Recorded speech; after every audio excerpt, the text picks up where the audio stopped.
यहाँ भी होगा वहाँ भी होगा, अब तो सारे जहाँ में होगा क्या मेरा ही जलवा, मेरा ही जलवा, मेरा ही जलवा। बीजेपी की सुनामी में पंचर हुई साइकिल, डूब गया हाथी। यूपी में बीजेपी को प्रचंड बहुमत, एसपी कांग्रेस गठबंधन और बीएसपी को करारी शिकस्त। प्रचंड जीत पर पीएम मोदी ने ट्वीट कर दी बधाई, कहा हृदय से जनता को धन्यवाद देता हूं।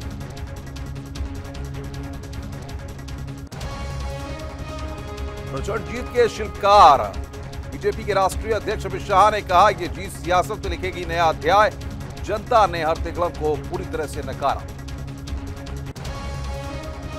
पार्टी की हार के बाद अखिलेश यादव ने सीएम पद से दिया इस्तीफा, राजभवन जाकर राज्यपाल को सौंपा इस्तीफा। राज्यपाल ने अगली व्यवस्था तक सीएम पद पर बने रहने को कहा। सपा की करारी हार पर चाचा शिवपाल का भतीजे पर बड़ा हमला, कहा समाजवादियों की नहीं घमंड की हुई है हार। यूपी में हुई हार पर बीएसपी सुप्रीमो मायावती का बड़ा बयान, बीजेपी पर लगाया लोकतंत्र की हत्या का आरोप, ईवीएम में छेड़छाड़ का जताया शक, पूछा मुस्लिम बाहुल्य इलाकों में कैसे जीती बीजेपी। भगवे में रंगा उत्तराखंड, पहाड़ पर भी खिला कमल, बीजेपी को मिला बंपर जनादेश, 56 सीटें जीतकर सरकार बनाने का रास्ता किया साफ। बीजेपी के बवंडर में पहाड़ में कांग्रेस का सुपड़ा साफ, महज 11 सीटों पर सिमटी पार्टी। हरीश रावत को भी लगा दोहरा झटका, हरिद्वार ग्रामीण के बाद किच्छा विधानसभा सीट भी हारे। करारी हार के बाद सीएम पद से हरीश रावत का इस्तीफा, राज्यपाल के पॉल को सौंपा इस्तीफा। राज्य में सरकार बनाने के लिए बीजेपी को दी बधाई, अगली सरकार बनने तक बने रहेंगे कार्यवाहक सीएम। लोहाघाट में ईवीएम में तकनीकी खराबी के चलते फंस गया फैसले का पेच, स्थानीय प्रशासन ने लिखा चुनाव आयोग को खत, जल्द से जल्द की निर्देश देने की गुजारिश।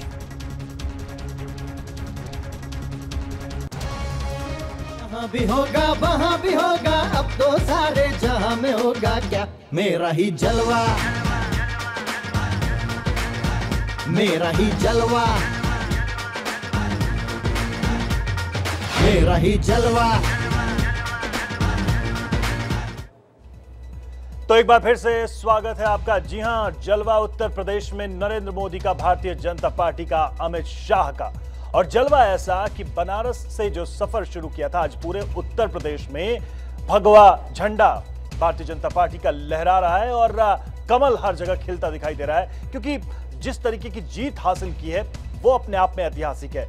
याद कीजिए कि गुजरात से जब नरेंद्र मोदी निकले पूरे भारत में और प्रधानमंत्री पद का चुनाव लड़ा, तब शायद किसी ने सोचा होगा कि बनारस से जो शुरुआत वो करेंगे, उत्तर प्रदेश में एक दिन वो पूरी तरीके से छा जाएंगे, ये जोड़ी छा जाएगी, भारतीय जनता पार्टी की रणनीति छा जाएगी। ये सफर कैसा रहा और कैसे लोकसभा चुनाव के रास्ते होते हुए उत्तर प्रदेश को भी फतह किया भारतीय जनता पार्टी में, देखिए इस रिपोर्ट।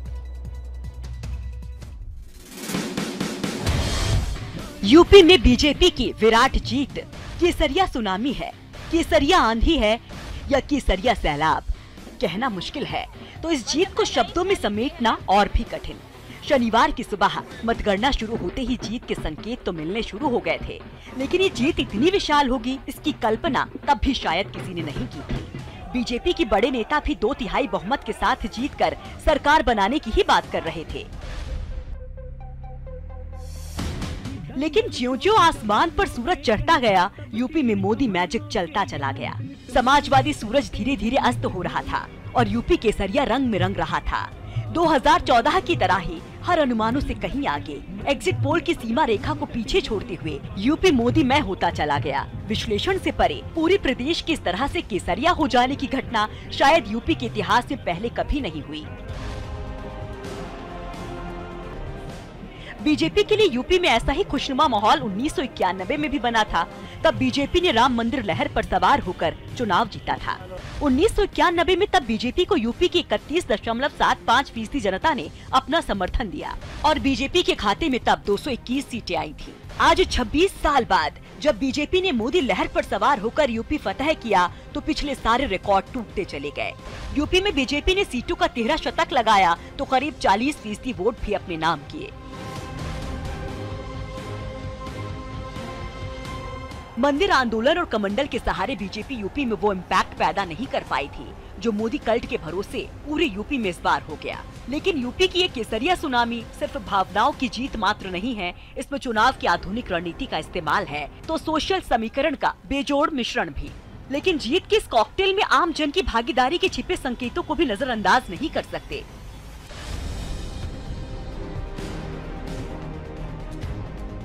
ये जीत पीएम मोदी की छवि को बाकी नेताओं से अलग करती है तो तकलीफ सहकर भी जनता के उनके साथ जुड़ने का आत्मविश्वास भी देती है।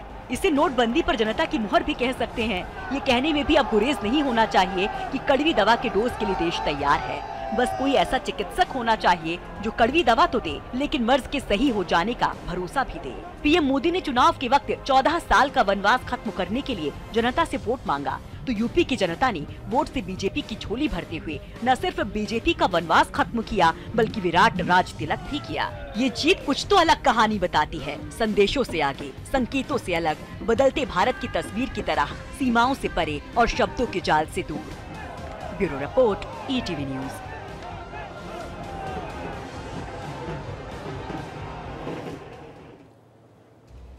तो इस जीत के कई मायने हैं, इस जीत के कई अर्थ हैं और इसको अलग अलग तरीके से सब देख रहे हैं। एक तरफ जो हारे हैं वो भी देख रहे हैं और जो जीते हैं वो भी देख रहे हैं। लेकिन एक बात तो तय है कि जब राम मंदिर का युग था उससे भी बड़ी ये जीत है। तो क्या राम मंदिर या फिर उसके नाम पर राजनीति करने का जो एक आरोप लगता रहा है बीजेपी पर, क्या उससे मुक्ति का समय आ गया है और क्या ये जो मैंडेट है उसी का संकेत है कि अब दूसरे विषयों पर, दूसरे मुद्दों पर भी भारतीय जनता पार्टी बड़े चुनाव जीत सकती है? क्या ये साबित करता है? हमारे साथ तमाम मेहमान, हमारे सहयोगी अनुपम भी जुड़े हुए हैं। कांग्रेस से डॉक्टर हिलाल हैं, जगदेव सिंह यादव जी हैं, समाजवादी पार्टी से मनीष शुक्ला हैं, बीजेपी से, और हमारे एडिटर, हमारे संपादक भी हमारे साथ जुड़े हुए हैं, मनोज राजन त्रिपाठी। मनोज जी, सवाल का जवाब सबसे पहले आपसे और फिर मनीष जी से भी इस पर रिएक्शन चाहूंगा। क्या राम मंदिर के मुद्दे की जरूरत अब बीजेपी को नहीं है, कम से कम उत्तर प्रदेश और आसपास के इलाकों में? देखिए, गौर किया जाए तो काफ़ी एक पिछले करीबन 1-2 चुनावों के आसपास से थोड़ा सा अंडर प्ले करना शुरू कर दिया राम मंदिर मुद्दे को। और अब की घोषणा पत्र में भी राम मंदिर का मुद्दा है, लेकिन उसमें बात ये कहेगी कि हम लीगल एस्पेक्ट और जो समझौता अगर हो गया तो उस पर बात करेंगे। तो धीमे धीमे वो उसको वैसे भी अंडर प्ले करना शुरू कर रही है भारतीय जनता पार्टी। लेकिन कुछ मुद्दे उठा भी रही है, जैसे कैराना से पलायन, जैसे एंटी रोमियो स्क्वाड जो है, एक्चुअली वो मुजफ्फरनगर की घटना की तरफ इशारा है।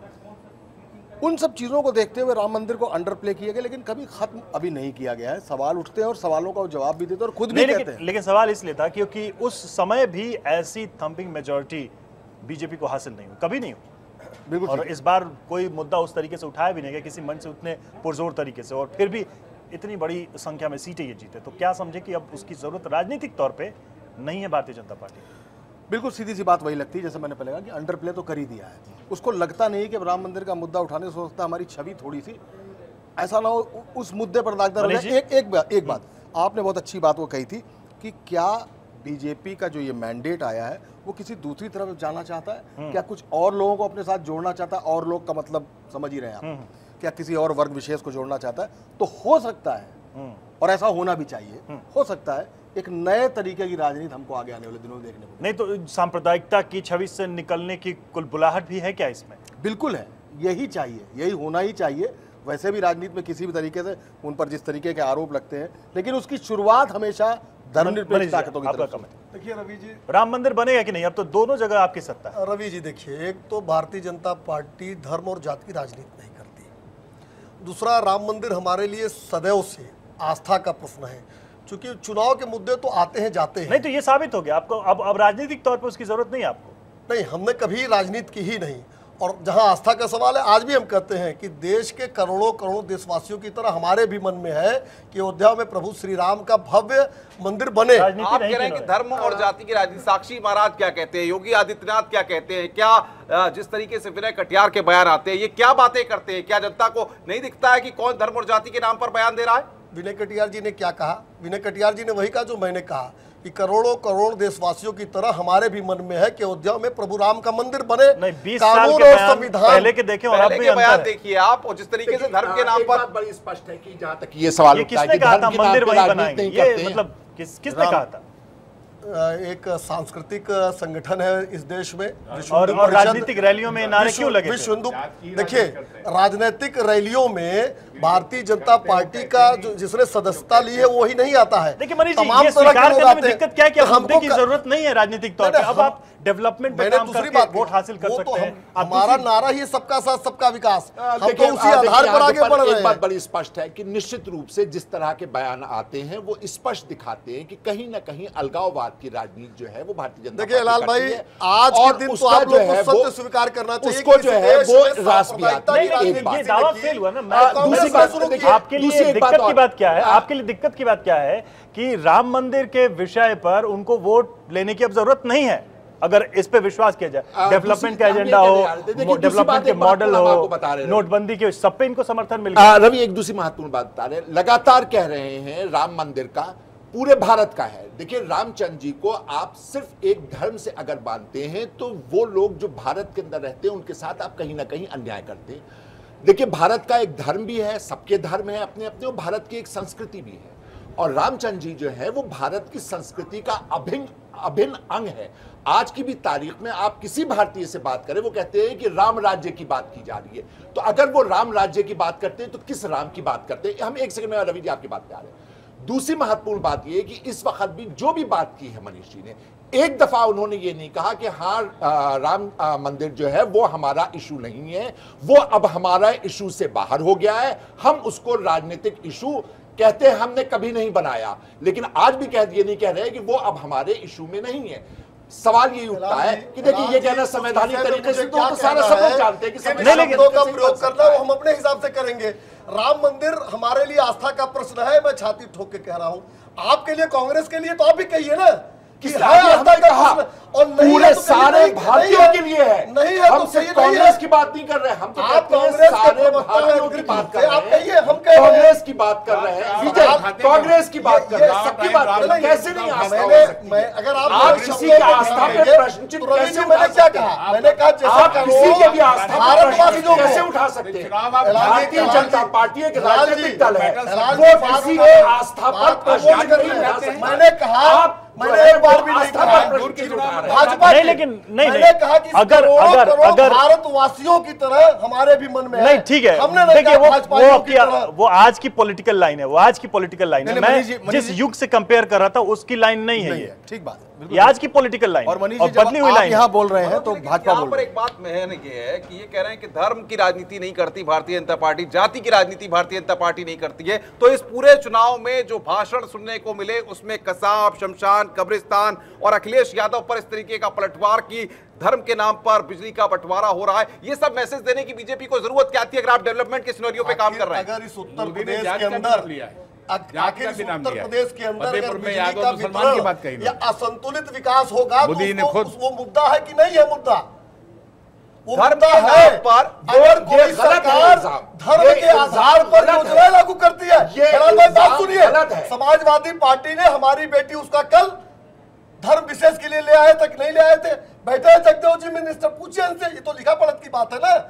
हमारी बेटी उसका कल कब्रिस्तान के लिए ज्यादा, तो अगर ये मुद्दा है असंतुलित विकास होगा इस प्रदेश के अंदर। आप विकास की बात कर रहे हैं, उसके बाद धर्म के नाम पे बिल्कुल बंटवारा क्यों कर रहे विकास होना हैं? विकास चाहिए। की बात कर रहे हैं तो धर्म के नाम पे बंटवारा क्यों कर रहे हैं? भाई आप तो गजब बात कर रहे हैं। एक पार्टी, एक सरकार धर्म के आधार पर योजना लाती है, हम कहते हैं ये गलत है तो हम सांप्रदायिक होते हैं। जो लोग ला रहे योजना वो सांप्रदायिक ऐसी है। हम योजना कह रहे नहीं हैं, हमारी बेटी उसका कल योजना लॉन्च हुई थी। हेलाल भाई आप टीवी पे बैठे हैं, 23 करोड़ जनता देखती है टीवी बताइए को। उसके लिए उसमें क्या था, उस योजना में क्या था जो आप कह रहे हमारी हैं बेटी सांप्रदायिक? उसका कल हाँ। जब लॉन्च हुई हाँ। तो हुआ कि धर्म के आधार पे कोई धर्म के आधार कहा पर नहीं गया, था। आप उठा के देख लीजिए, बिल्कुल है नहीं आपके था। पास, आप कभी है, नहीं रहा। आप उठा के देखिए हमारी बेटी उसका कल मनोज धर्म जी, के आधार ये पर बात लॉन्च तो हुई। साफ हो गई कि राजनीति से ये चीज निकलेगी नहीं, लेकिन हाँ एक मुद्दे विशेष की जरूरत शायद बीजेपी को नहीं, और ये चिंता की बात है उन लोगों के लिए। बिल्कुल सही है। वो उन लोगों के लिए चिंता की बात है। असल में कोई ये समझ नहीं पाया कि रवि ने बड़ा कॉन्स्ट्रक्टिव क्वेश्चन उठाया था। रवि का साफ तौर पर यह कहना था कि क्या अब राम मंदिर का मुद्दा इस मैंडेट के आगे किनारे हो सकता है, और क्या वास्तविक तौर पर, चलिए मैं खुलकर कहता हूं, कि क्या ऐसी कोई स्थिति बन सकती है कि कल को मुसलमान भी भारतीय जनता पार्टी के साथ जीते, और ये इनके लिए चिंता की बात, जिस पर आज शक जाहिर किया गया है कि मुस्लिम पॉकेट्स में भी भारतीय जनता पार्टी ने जीत हासिल की है। तो ये आपके लिए कॉन्स्ट्रक्टिव अप्रोच की बात थी और हिलाल भाई आपके लिए चिंता की।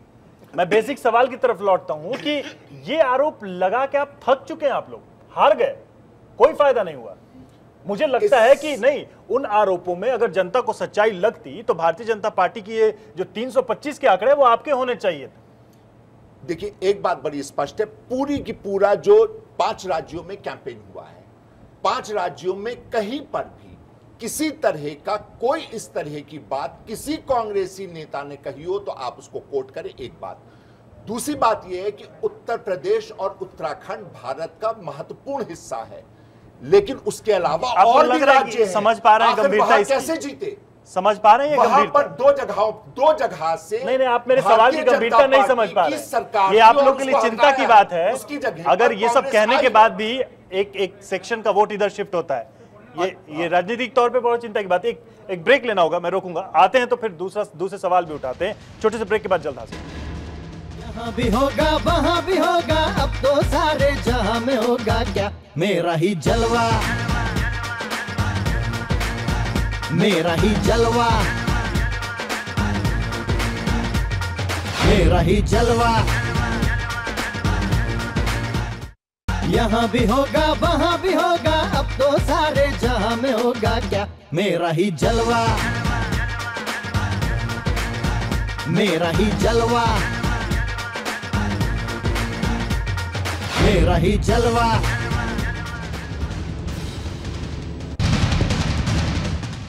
ब्रेक के बाद एक बार फिर से स्वागत है आपका। आखिरी दौर में हम पहुंच चुके हैं बहस के, और इसमें एक सवाल जरूर उठाऊंगा और चाहूंगा कि जल्दी से एक छोटा कमेंट सबसे सारे मेहमानों से ले लो। अंत में अपने संपादक की विशेष टिप्पणी भी उस पर चाहेंगे।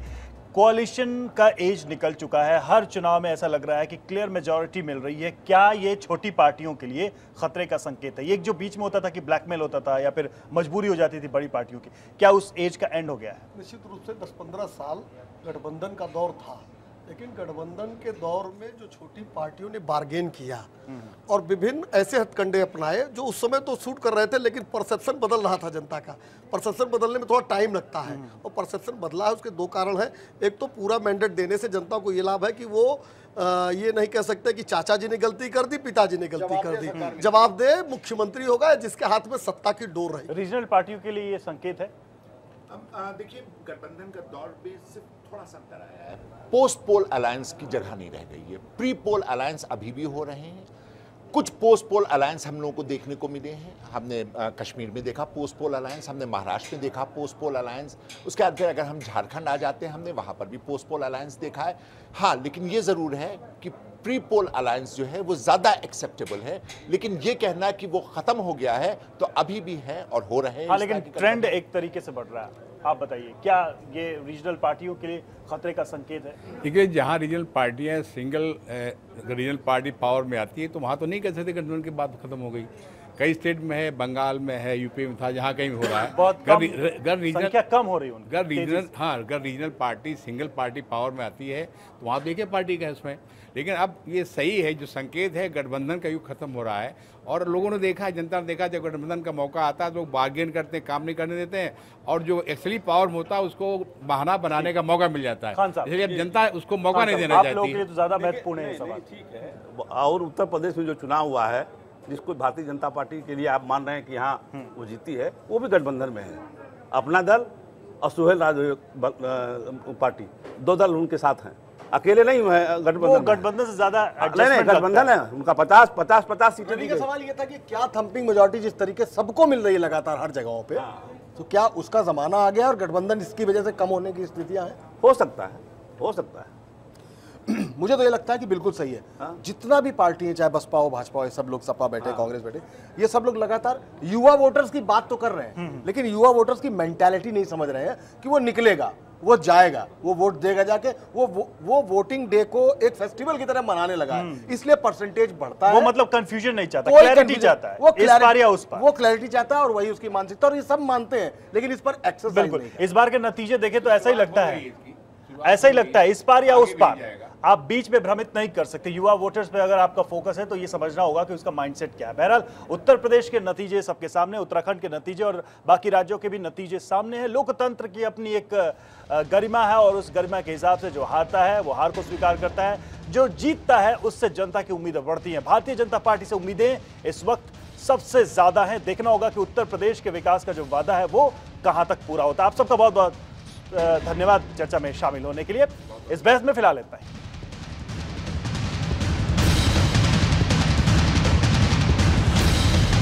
वहां भी होगा अब तो सारे जहां में होगा क्या, मेरा ही जलवा, मेरा ही जलवा, मेरा ही जलवा।